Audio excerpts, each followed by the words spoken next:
Հայկական գինի կոնյակի դեգերումները շարունակվում են։ Հայ տնտեսվարողները պնդում են, որ Վրաստանում լաբորատոր փորձաքննության են ենթարկում հայկական կոնյակը, իսկ բեռնատարները ստիպված են մի քանի շաբաթ կանգնել Վրաստանի սահմանային անցակետում։ Փորձագետները վերլուծում ուսումնասիրում են, ինչ է իրականում տեղի ունենում։ Հարցին, թե տնտեսական ինչ խնդիրների առաջ ենք կանգնում, փորձագետը պատասխանում է, թե հարցը ավելի շատ քաղաքական է։ Եթե դա կարող է Թուրքիային ու Ադրբեջանին դուր գալու համար է Վրաստանը, որովհետև իր արտաքին առևտուրը շատ կախված է Թուրքիայի Ադրբեջանից, առաջին տեղում որպես առևտրային գործընկեր այդ երկու երկրներն են։ Վրացական կողմի վերջին բացատրությունը էլի այնքան համերազավեշտական է, որքան առաջինը։ Առաջին անգամ իրենք ասացին, որ ոչ մի խնդիր չկա, զուտ մաքսային գործընթացներ են։ Հիմա արդեն ասում են, որ եթե ինչ-որ դեպքում իրենք կասկածում են, ապա պիտի կասկածի դեպքում ստուգեն։ Բայց հիմնավորված չի ում կողմից է կասկածը։ Ինչն է հիմք ընդունում նման պնդում անելու համար։ Փորձագետը հիշեցնում է վրացական տնտեսական համագործակցության առյուծի բաժինը հենց Ադրբեջանին ու Թուրքիային են։ Այս երկրներն ունեն եռակողմ բազմաթիվ պայմանագրեր, այդ թվում կանաչ էներգիայի պայմանագրերը։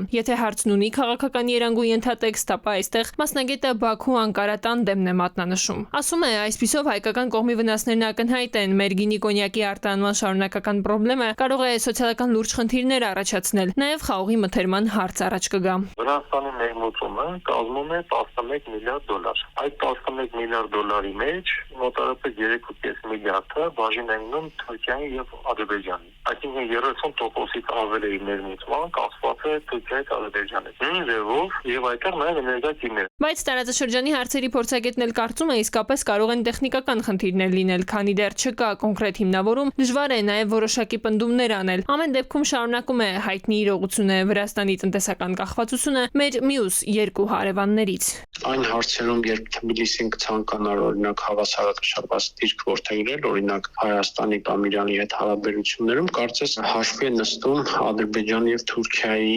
ցանկությունների հետ, բայց այնուամենայնիվ վրացական կողմի մոտ կարծում եմ չկա տրամադրվածություն հակահայկական կամ հակաիրանական ինչ-որ գործողությունների։ Իրենք էլ նշում են, որ Թուրքիայի հետ ունեն լավ հարաբերություններ, Ադրբեջանի հետ հարաբերությունները նույնպես հրաշալի են, եւ եթե հետևենք Վրաստանի կառավարության քաղաքականության, ապա Հայաստանը նույնպես իրենց համար կարևոր գործընկեր է։ Ուրեմն, ինչ ճակատագիր կունենա հայկական խմիչքը, որն այդպես էլ տեղ չի հասնում։ Պարզաբանումները վերջնական չեն, ժամկետների լուծումների մասին խոսք չկա։ Որակն է պատճառը, թղթաբանությունը, քաղաքական թե պարզապես տնտեսական հարց է։ Միանշանակ չեն կարծիքները։ Տիգրան Գուրգենյան, ժամը լրատվական։